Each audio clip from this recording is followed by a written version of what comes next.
이 예루살렘 교회와 고린도 교회가 똑같이 성령을 경험하고 성령의 강한 역사를 경험하고 성령의 은사를 경험했는데, 이렇게 공통적으로 성령을 경험한 그 성도들이었는데 그 충만함의 결과는 너무나 다르게 나타나더라는 것입니다. 왜 똑같은 성령의 역사가 나타났는데, 왜 똑같은 성령의 은사를 경험했는데 어떤 교회는 그것이 놀라운 부흥과 사람들에게 인정받고 칭찬받는 성숙한 공동체로 그 물꼬가 터지는데, 왜 어떤 교회는 그것이 병드는 결과를 가져오게 되느냐는 겁니다. 성숙해진 예루살렘 교회의 모습을 가져가야 되는데, 여러분 은사가 사랑으로 연결돼야 된다면 우리 교회는 어떻게 가야 되겠습니까? 은혜 많이 받았던 사람일수록 우리 앞에 두 갈래 길이 놓여 있습니다. 예루살렘 성도들이 걸어갔던 그 길을 가실 것입니까? 고린도 교회 성도들이 걸어갔던 그 길을 가실 것입니까? 은혜 주시는 건 하나님의 주권이었고, 그 주신 은혜를 가지고 이것을 어떻게 사용하느냐는 우리의 자유의지에 달려 있습니다. 지난 9월 첫째 주에 제가 복귀하고서 나누었던 첫 설교 말씀을 기억하시리라 생각합니다. 사도행전 2장에 나와 있는 초대교회, 더 정확하게 그 표현하면 그 예루살렘 교회를 가지고 말씀을 같이 나누었습니다. 성령님이 2장 초반에 강하게 역사하시고, 성령이 역사하고 나니까 거기에 각종 신령한 은사와 또 방언을 위시한 여러 가지 놀라운 은사들이 예루살렘 교회에 나타났습니다. 사실 이런 점에서는 지금 우리가 살펴보고 있는 고린도 교회도 마찬가지입니다. 양상은 좀 다르긴 하지만 이 고린도 교회에서도 예루살렘 교회가 똑같은 강력한 성령의 능력과 은사들이 나타났습니다. 그런데 문제는 뭐냐 하면은, 이 예루살렘 교회와 고린도 교회가 똑같이 성령을 경험하고 성령의 강한 역사를 경험하고 성령의 은사를 경험했는데, 이렇게 공통적으로 성령을 경험한 그 성도들이었는데 그 충만함의 결과는 너무나 다르게 나타나더라는 것입니다. 예루살렘 교회에서는 그 성령 충만과 은사의 결과가 어떻게 나타났습니까?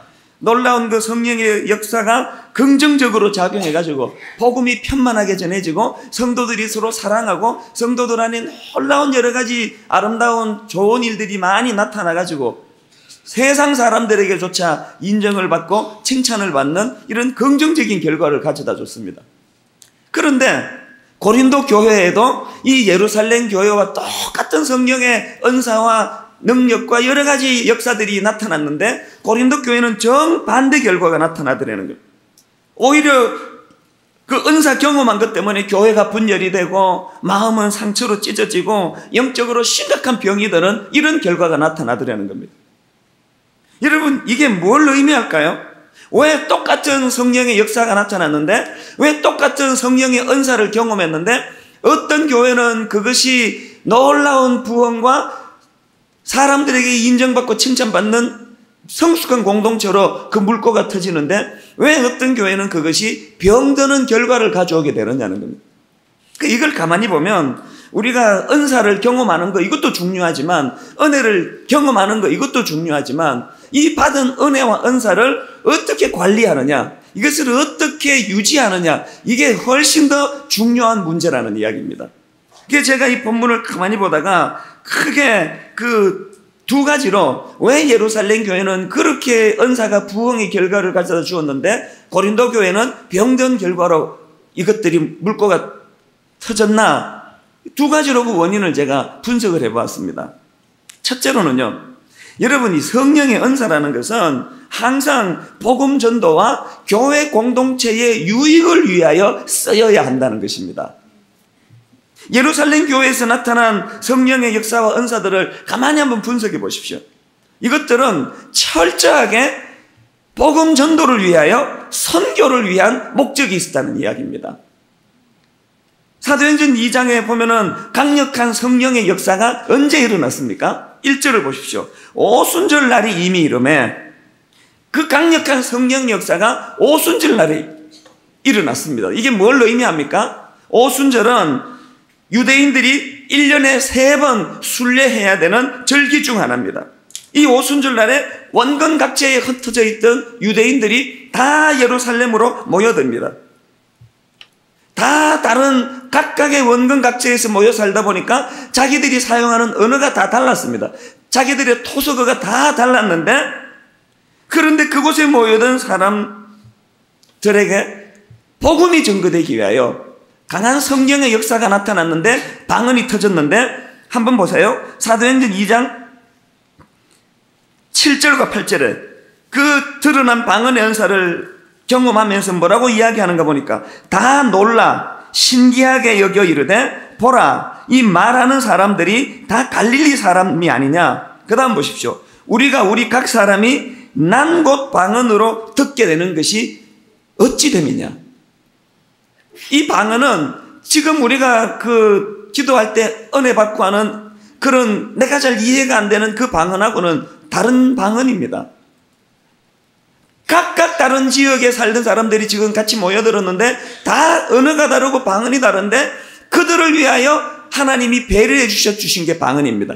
그래서 난곳 방언으로 그들의 배우지 않은 그 이방 언어가 입술에서 터져 나왔는데, 그랬더니 결과가 어떻게 됐나 보니까 9절부터 11절까지입니다. 우리는 이 다양한 사람들을 보십시오. 바데인과 메데인과 엘람인과 또 메소포타미아, 유대와 갑바도기아, 본도와 아시아, 부르기아와 밤빌리아, 애굽과 및 구레네에 가까운 리비아, 여러 지방에 사는 사람들과 로마로부터 온 나그네 곧 유대인과 유대교에 들어온 사람들과 그레데인과 아라비아인들이라. 그 다음 보세요.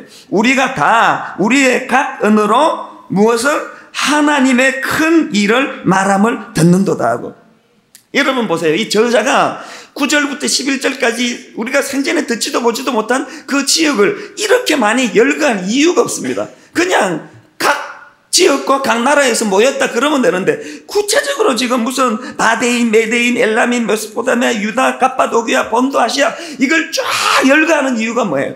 그렇게 다양한 언어를 사용하는 사람들이 모여들었는데 그들에게 언어가 통일이 돼가지고 하나님의 큰 일을 듣는 일에 방해가 되지 않고 지장이 되지 않다는 그 이야기를 지금 강조하고 있는 것입니다. 뭘 지금 강하게 지금 강조하기를 원하십니까? 사도행전 2장에 나타난 성령의 은사는, 특히 방언의 은사는 나 개인의 어떤 유익을 위해서 주신 게 아니에요. 이거 복음 증거를 위하여, 하나님의 몸된 교회를 위하여, 공동체의 유익을 위하여. 그리고는 그 이후에 나타나는 그 사도행전의 모든 각종 신비로운 은사를 보십시오. 여러 표적을 보십시오. 여러 기사를 보십시오. 이것들이 한결같이 세워진 주의 몸된 교회 공동체의 유익과 복음 증거를 위하여 이 은사들이 사용되더라는 것입니다. 그런데 여러분, 고린도 교회는 어땠습니까? 그 고린도 교회에도 방언을 위시한 각종 신령한 은사들이 쏟아져 나왔지만 그들은 그 놀라운 은사들을 어디에 사용했습니까? 자기 과시용으로 사용했습니다. 그들이 은사에 관심이 없었던 게 아니에요. 그들이 은사에 관심이 분명히 있었지만 그렇게 은사를 사모했던 것은 과시하기 위해서.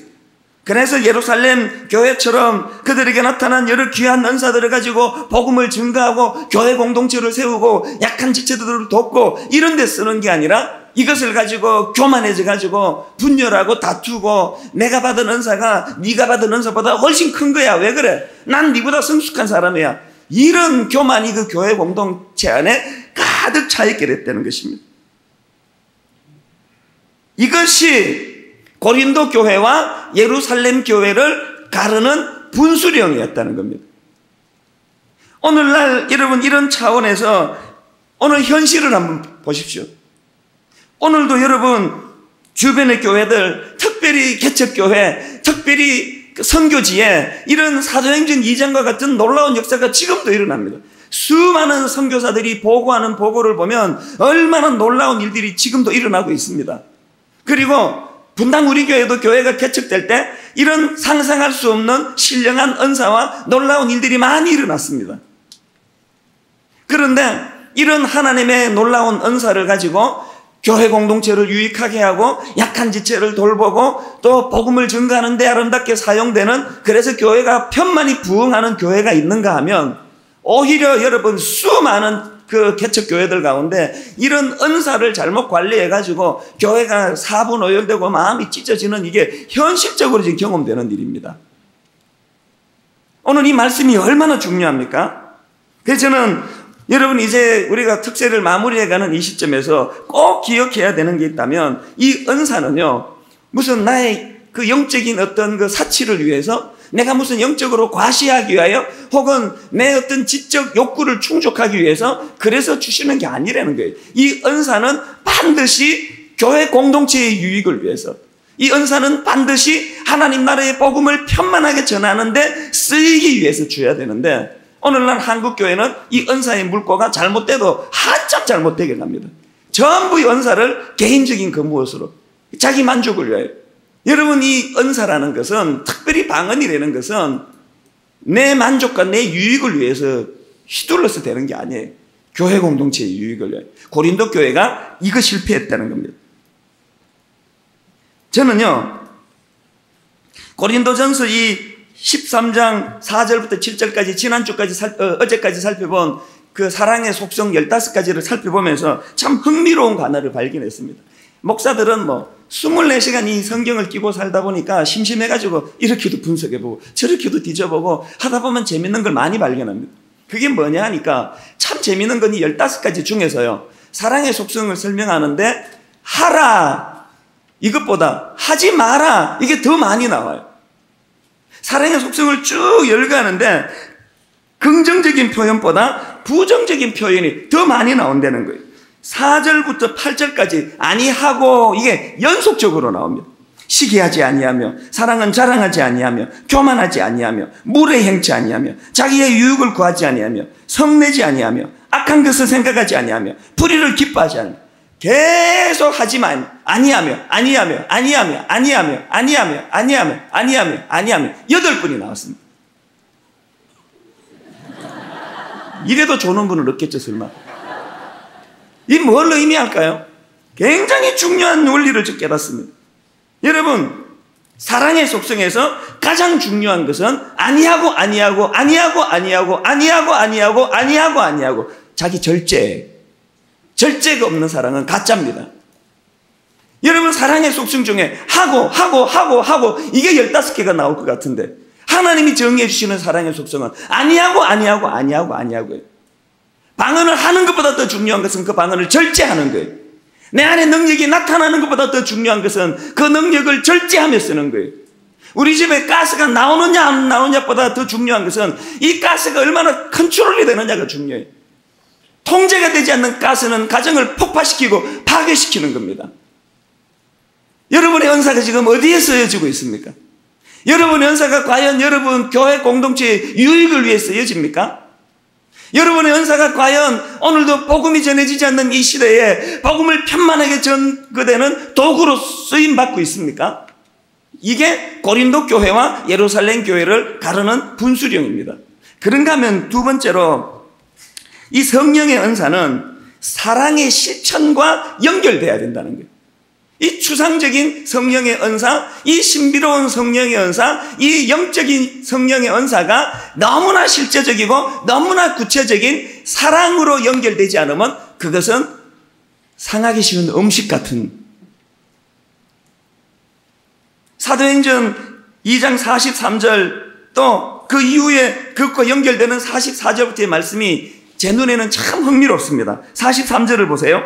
사람마다 두려워하는데 사도들로 말미암아 기사와 표적이 많이 나타나니 이 놀라운 성령의 은사와 은혜가 부어지고 난 다음에 바로 예루살렘 교회가 그 물꼬를 어떻게 틉니까? 44절부터 믿는 사람들이 다 함께 있어 모든 물건을 서로 통용하고 또 재산과 소유를 팔아 각 사람의 필요를 따라 나눠주며 날마다 마음을 같이하여 성전에 모이기를 힘쓰고 집에서 떡을 떼며 기쁨과 순전한 마음으로 음식을 먹고 하나님을 찬미하며 또 온 백성에게 칭송을 받으니 주께서 구원받는 사람을 날마다 더하게 하시니라. 방언은 영적인 거예요. 방언은 스피리추얼 기프트, 영적인 선물이에요. 추상적이에요. 이게 그리는 게 하나님 주신 건지 마귀가 준 건지 아니면 그냥 자기가 그냥 혀가 꼬여서 한 건지 이건 알 수가 없어요. 너무 막연해요. 너무 추상적이에요. 그런데 예루살렘 교회에 귀한 게 뭐예요? 그런 추상적인 또 영적인 하나님의 은사가 주어지니까 그것을 바로 사랑과 딱 연결시켜가지고 너무나 구체적인 이웃 사랑으로 이 은사가 사용되더라는 것입니다. 한국 교회가 뭐 이래저래 잘한 것도 많지만 이래저래 비판을 많이 받는 결정적인 이유가 한국 교회가 예루살렘 교회보다는 고린도 교회를 더 많이 닮았다, 이렇게 욕을 얻어먹는 결정적인 이유가 뭐예요? 우리의 신앙생활은 너무 막연해요. 아프리카를 위해서 기도합시다 그러면 막 펑펑 울어요.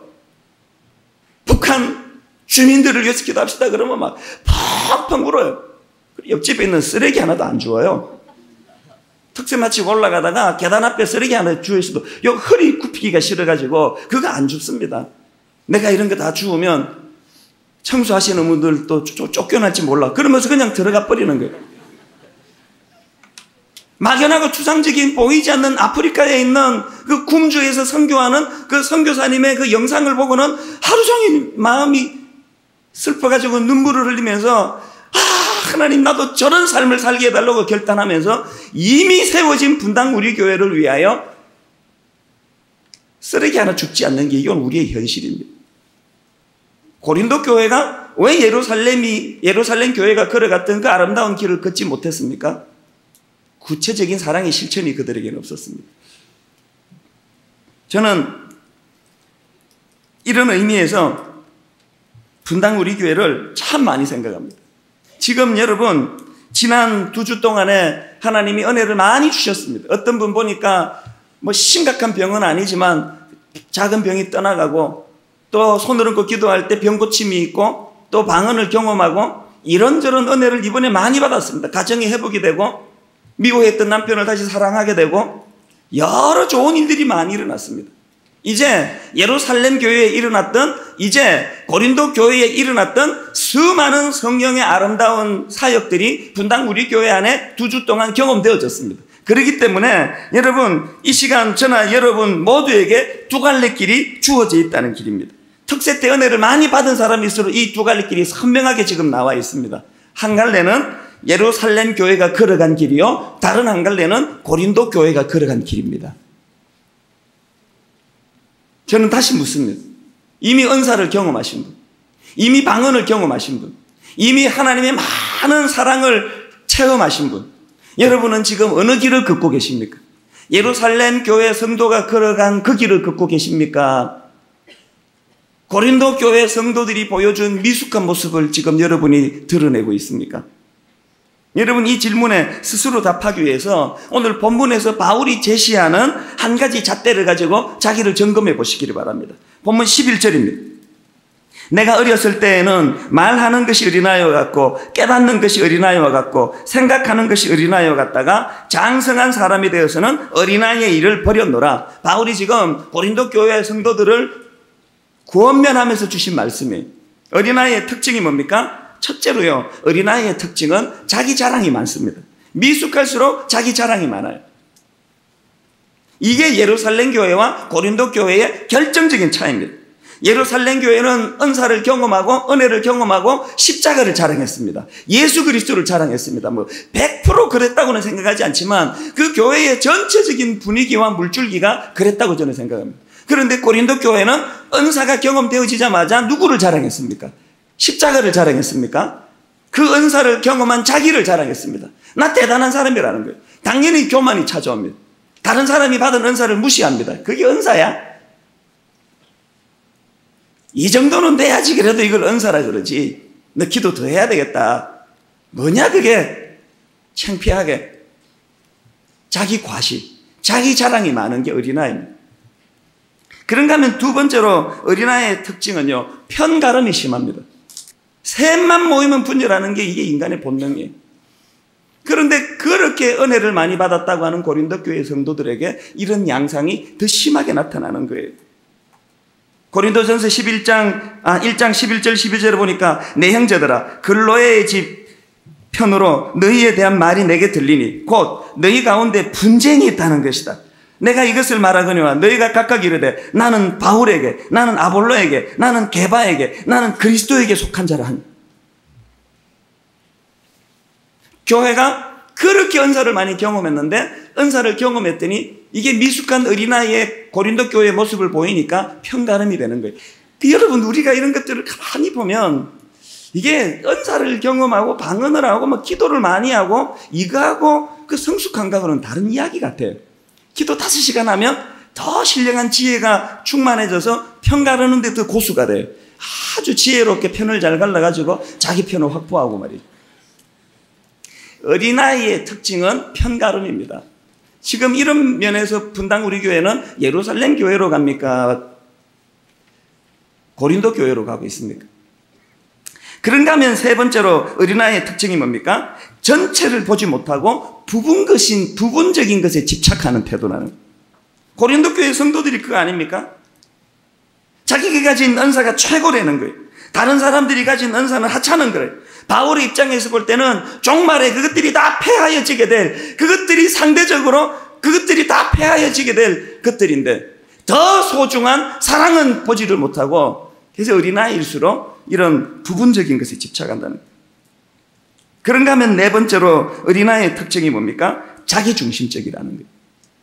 은사를 받아도 자기중심적이고 교회를 섬겨도 자기중심적이고, 이런 맥락에서 우리는 어린아이의 일을 버리고 성숙해진 예루살렘 교회의 모습을 가져가야 되는데, 여러분, 은사가 사랑으로 연결돼야 된다면 우리 교회는 어떻게 가야 되겠습니까? 결론을 저는 이렇게 맺고 싶습니다. 은혜 많이 받았던 사람일수록 우리 앞에 두 갈래 길이 놓여 있습니다.